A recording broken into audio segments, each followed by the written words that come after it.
रहे कहावत परम विरागी,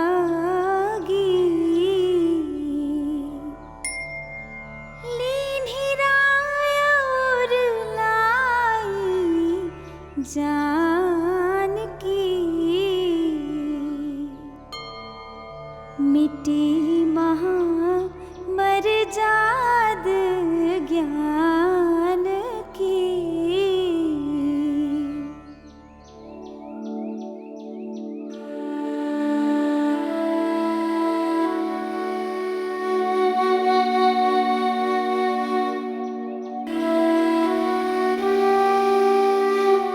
मने राजबन्ना के साथ शर्मा जी के घर जानो है।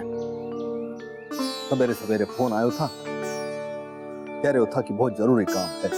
जी सब ठीक है ना? उन्हें दद्दा जी से सलाह लेनी है कि क्या करें। दद्दा जी के विचारों का बड़ा आदर करते हैं ये लोग। मैंने तो बड़ी मुश्किल में डाल दी है इन छोरों। हाँ, एक बार संबंध में गांठ पड़ जाए तो सब उलझ जाता है। आमने सामने बैठकर अगर बात हो जाए तो हो सकता है कुछ रास्ता निकल आए। जी हमारे यहाँ तो तिल का ताड़ बनते वैसे ही समय नहीं लगता। हो सकता है बात करने से कोई उपाय ही निकल आए। मिल के आऊंगा तभी पता चलेगा कि बात क्या है। पता बात तो पूरे बिरादरी में फैल गई है। अब जितने मुंह उतनी बातें तो होंगी ही ना।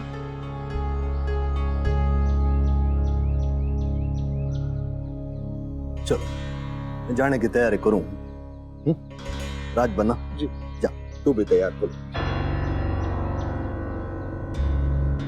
रश्मि तुम सबको प्रसाद दे दो, मैं नाश्ता लगवाती हूँ।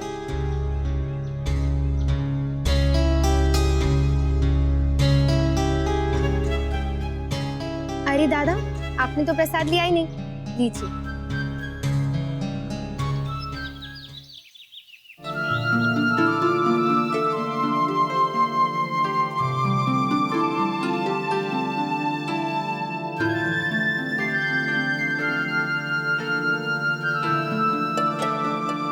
अक्षरा, वो मेरा चार्जर कहाँ है?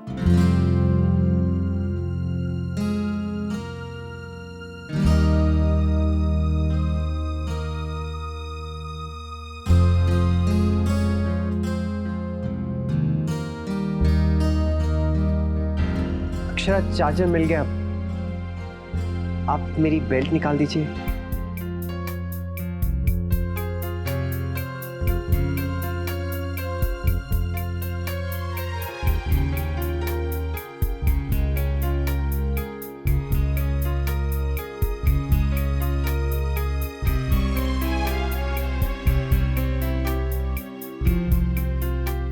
अक्षरा, कल जो भी हुआ उसके लिए I am really sorry.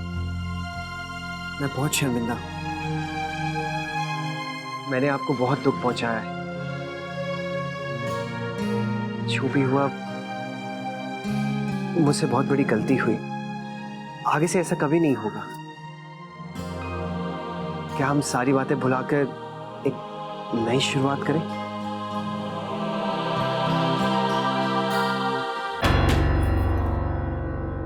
Akshara, please मुझे अकेला छोड़ दीजिए। आपको जो करना है कीजिए।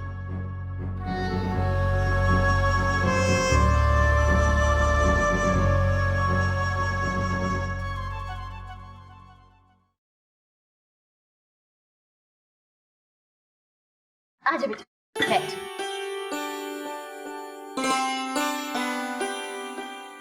शौर्य, आज तुम अपने काका के साथ ऑफिस नहीं गए? काकी, वो मुझे मीटिंग के लिए जाना है तो यहाँ से सीधा वहीं जाऊंगा मैं। वर्षा, तबीयत कैसी है बेटा? ठीक है गोपी दादी, आज तो कुछ ज्यादा ही सो गई। अच्छा किया, ऐसे में जितना आराम करो उतना अच्छा है। अरे बेटा, तू चाय पी रही है? पहले बादाम खा लेना। और हाँ, तेरे लिए केसर वाला दूध बना कर रखा है।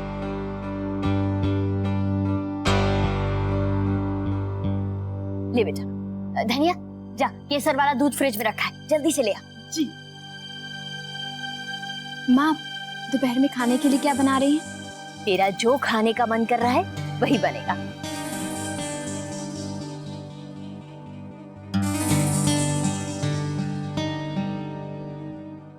केसर वाला दूध बहुत फायदेमंद होता है।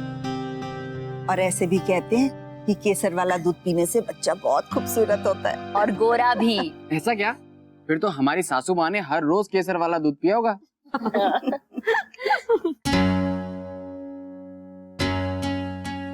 वर्षा, क्या बात है बेटा? क्या सोच रही है? नहीं, मैं तो बस यही सोच रही थी कि मैं हमारे आने वाले बच्चे का बहुत अच्छे से ध्यान रखूंगी। और वैसे भी करना ही क्या है, खाओ पियो और आराम करो।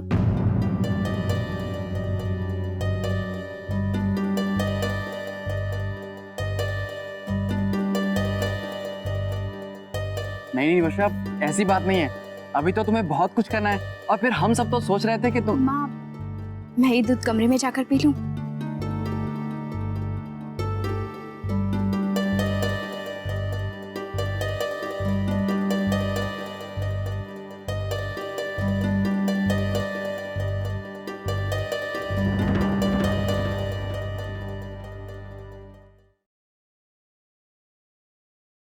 मुझे कविता की बहुत चिंता हो रही है। अब ये लोग आ जाएंगे तो पता चलेगा।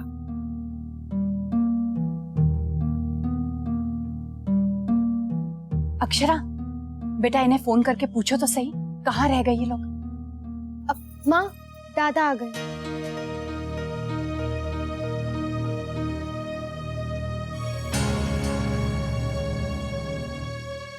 मुन्ना, शर्मा जी के यहाँ से तेरे दादाजी फिर से ऑफिस तो नहीं चले गए? नहीं तो।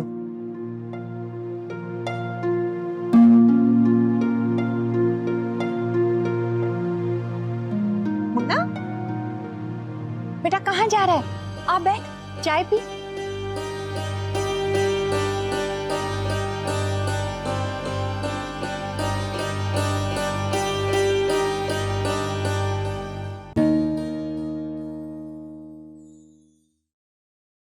लो, ये लोग आ गए। रश्मि, पानी ला बेटा।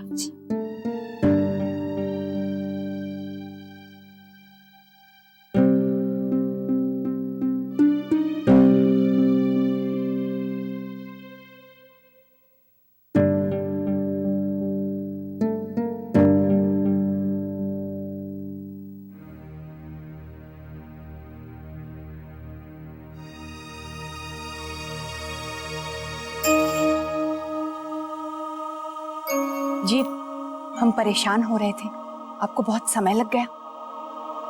जी, प्रवीण और कविता के बीच सुलह तो हो जाएगी ना?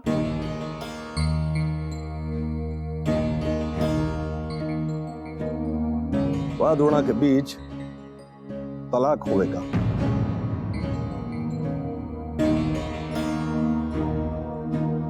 तलाक? ऐसे कैसे हो जाएगा? जी, आपने समझाया नहीं उन्हें? हम क्या समझाते, वो दोनों बच्चे किसी की कुछ सुनने के लिए तैयार ही नहीं। पति पत्नी के बीच जो मनमुटाव है अब नफरत और शिकायतों में बदल चुका है। वो दोनों तो बस एक दूसरे पर आरोप लगाए जा रहे थे, हम तो सुनते ही रह गए। जब पति पत्नी के बीच दूरी बढ़ जावे ना, तो बड़ी मुश्किल होवे है। प्रवीण ने कविता से छिपकर वह छोरी से अपने संबंध बढ़ाए। कविता ने शक तो था, पर वह घर के कामों में इतनी व्यस्त थी, चुप रही। पीछे से छोरे ने दगा दे दी। हे भगवान। और अब प्रवीण ये चाहता है कि कविता उसे माफ कर दे। लेकिन अगर उसे अच्छे मन से पछतावा है तो कविता को उसे माफ कर देना चाहिए। अपने परिवार को तोड़ना अच्छी बात नहीं है। लेकिन भाभी माँ, ये कविता दीदी की सेल्फ रिस्पेक्ट की बात है।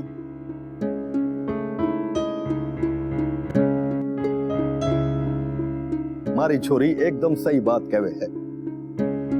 कविता विजयी कहवे थी, बड़े दिल की अपेक्षा हमेशा औरत से ही काहे की जावे है। एक तो छोरे ने गलती की जो वहां ने करनी ना चाहिए थी, ऊपर से वो ये चावे है विवाह की पत्नी अब उसे माफ भी कर देवे। अरे ये तो न्याय है ना। लेकिन दादाजी, परिवार को भी तो तोड़ना नहीं चाहिए। अब प्रवीण ने अपनी गलती मान ली है, माफी मांग रहा है, तो कविता को भी चाहिए कि वो अपने रिश्ते को अहमियत दे, ना कि अहम को। तलाक अच्छी बात नहीं है। कविता को ये बात पहले ही सुलझा देनी चाहिए थी। लेकिन भूल तो प्रवीण दादू से हुई है ना।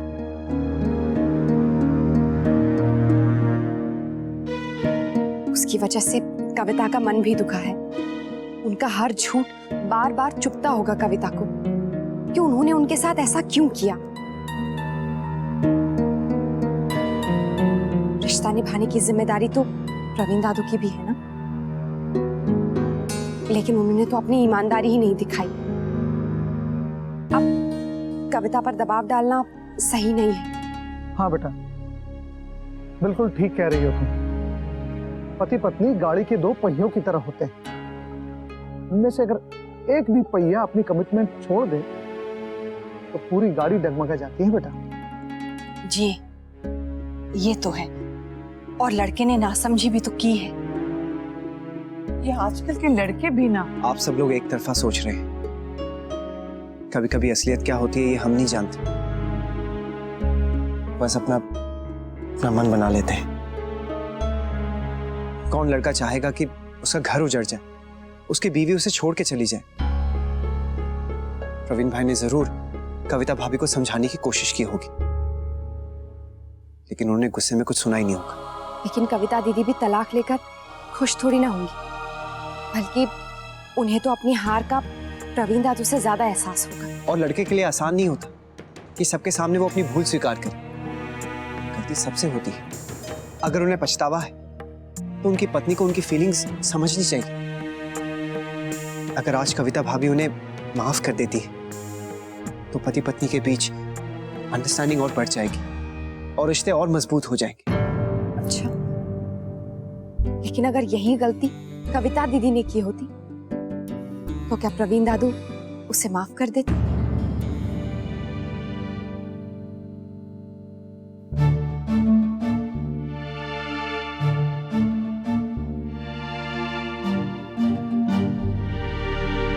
मुझे तो यही लगता है कि रिश्तों को सुधारने की कोशिश करनी चाहिए, उन्हें ज्यादा अहमियत देनी चाहिए। ये सब कहना बहुत आसान है, लेकिन जो भी हुआ है उसे अपने मन से मिटाना इतना आसान नहीं।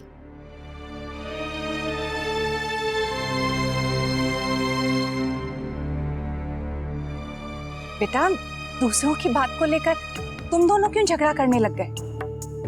भाई आप लोगों की ये बहस तो गर्म हो गई, लेकिन हमारी ये चाय ठंडी हो गई। मैं अभी दूसरी बनाकर लाती हूँ। वो एकदम सही बात कह रहे हैं। अबल तो छोरे ने जो कियो वहां ने करना ना चाहिए। क्यों है वहां का फल भी भोगना पड़ेगा। पर मने तो दुख इस बात का है, वाह के साथ बेचारी वाह की पत्नी काहे भोगे। वाकी की गलती, वाह का जीवन तो बेकार में बर्बाद हो गयो ना।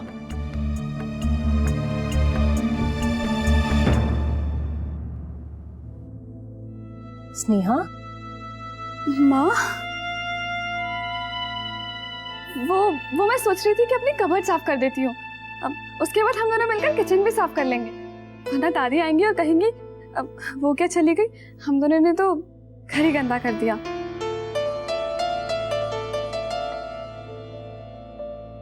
और माँ, वो एग्जीबिशन लगी है ना, मैं सोच रही थी वहां से एक लैंप ले आती हूँ। और ये पर्दे, सोच रही हूँ दादी के आने से पहले ये पर्दे भी बदल देती हूँ।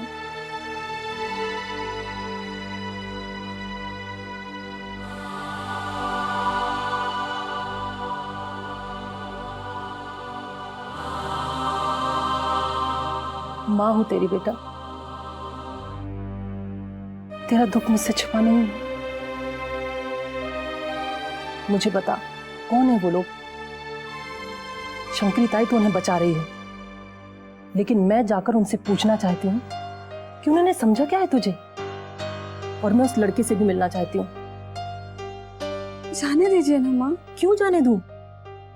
उस लड़के ने तेरे साथ इतना सब कुछ किया, उसके बाद भी तू उसे बचा रही है। माँ, मैं किसी को नहीं बचा रही हूँ। ये सब करके क्या हासिल होगा? जो होना था हो गया।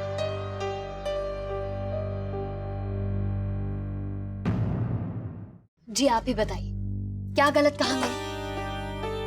ये बच्चे समझते क्यों नहीं है? नाराज होकर बैठे, कह कह कर थक गई हूँ। ऐसे में वर्षा का जितना ख्याल रखा जाए कम है। लेकिन शौर्य की माँ, हमें उनकी इच्छाओं का भी तो ख्याल रखना है। अब देखिए, आपकी बहू पढ़ी लिखी है, पढ़ाई में अव्वल नंबर आता है उनका, और सबसे बड़ी बात तो ये कि उन्हें पढ़ाई का शौक है। अब ऐसे में वो घर पर रहकर अपनी पढ़ाई पूरी करेंगी तो इसमें हर्ज क्या है? जी आप भी बच्चों की भाषा बोल रहे हैं।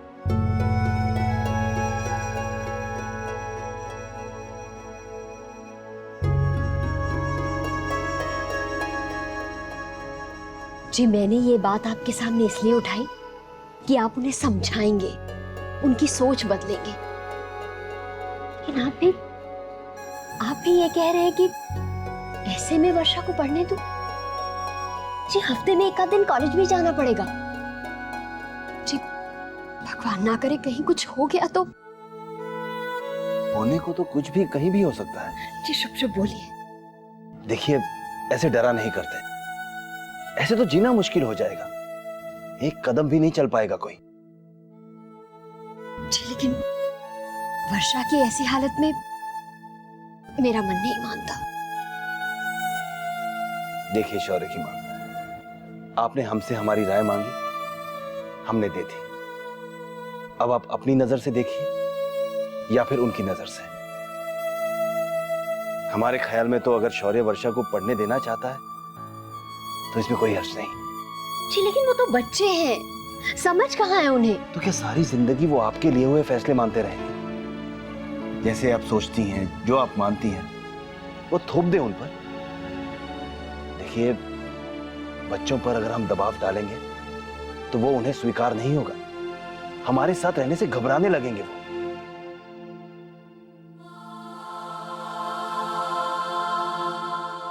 वैसे आपको जो उचित लगे आप वो कीजिए।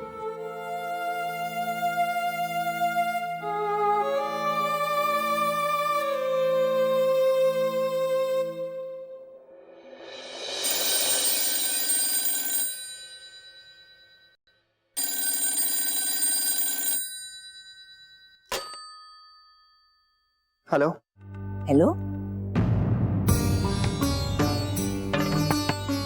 शंकरिताई, मैं नैतिक। माँ को बुलाऊं क्या? मैंने अक्षरा से बात करनी थी मुन्ना।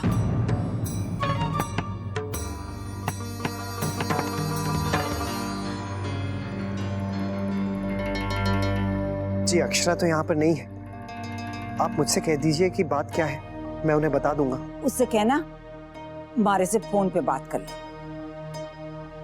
क्या बात है शंकरिताई? आप बहुत परेशान लग रही हैं। कुछ बात है तो आप मुझसे कह सकती हैं। ये कहूं मुन्ना, तन्ने तो मारे को ऐसी दुविधा में डाला कि बस। जी क्या हुआ है? अक्षरा ने ना बताया तन्ने? जी स्नेहा की माँ थारा ठौर ठिकाना पूछ रही थी।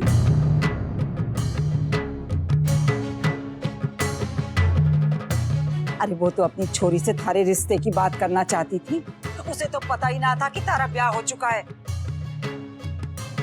अपनी छोरी के दुख को देखकर उसका दिल फटा जा रहा है। आए उसका बस चले तो अभी आके थारा हाल बेहाल कर दे। समझ रहा है ना छोरे? लेकिन शंकरिताई, ये सब तो एक बड़ी गलतफहमी है। मैं तो जानू हूं मुन्ना, पर दुनिया ना समझेगी। उसकी माँ को तो थारा ही खेल लग रहा है जे। स्नेहा ने तो थारे बारे में कुछ ना बताया है और मन ने भी किसी से कुछ ना कहा। पर ज्यादा देर तक ये बात छिपी ना रहेगी मुन्ना। मन ने तो डर है छोरे, कहीं बात दादाजी तक पहुंच गई तो क्या होवेगा। दादाजी सब तन्ने ही दोषी समझेंगे। बात संभाल ले छोरे, इससे पहले कि देरी हो जाए। चल रखती हूँ।